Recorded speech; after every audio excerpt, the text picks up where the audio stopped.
Many of us who grew up in a developing country face numerous public transportation challenges. There were few commuter buses and the ride was almost never smooth, partly because of poor roads, overcrowding and poorly maintained vehicles.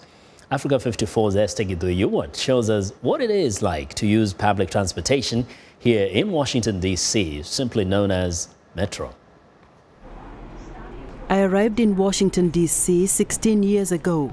But what mesmerized me most about the city was its public transportation. I was used to a difficult ride and often wondered if there was anywhere in the world where public transportation was somewhat bearable. It is a rainy morning and passengers are exiting from a bus while others check their bus routes and fares on a map. Trains on the ground and underground go about their business, ferrying passengers to their destinations.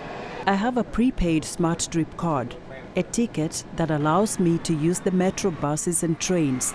I meet Danielle Johnson in the bus. She tells me she enjoys riding metro. It's usually a pretty convenient way to get from point A to point B in DC without having to worry about parking and driving. Everything is structured here. There are road signs and designated bus routes. The bus driver wears a uniform and safety belt. Here, I take the escalator towards the train platform. The metro system has constant alerts and updates to keep customers informed.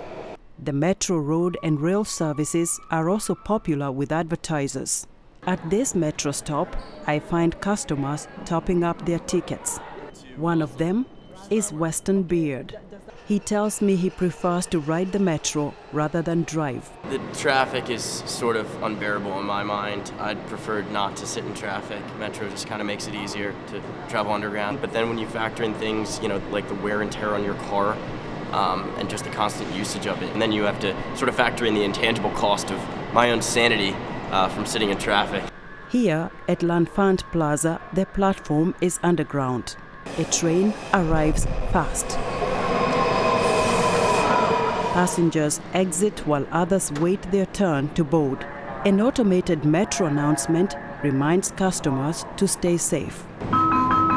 When boarding, please move to the center of the car. The train track here is above the Potomac River on the 14th Street Bridge, heading towards Reagan National Airport. Richard Wexler tells me years ago Metro used to be a jewel, but now there's lack of attention to maintenance and constant breakdowns. The problem is the various governments that oversee Metro find it very difficult to agree and aren't willing to pay for the kind of high-quality transit system that the region needs. And while there are some systems in other parts of the world that certainly are not at this level, there are other systems that are better. I think of a system like Paris, where you are never more than 3 or 5 minutes away from a train, even on the weekends. The Washington, D.C. public transportation system, simply known as Metro here, has had some challenges in the last few months. It is repairing its aging rail system and causing delays and frustrations among passengers. But overall, it is cost-effective and the most preferred mode of transportation. Esther Githui-Ewart, VOA News, Washington.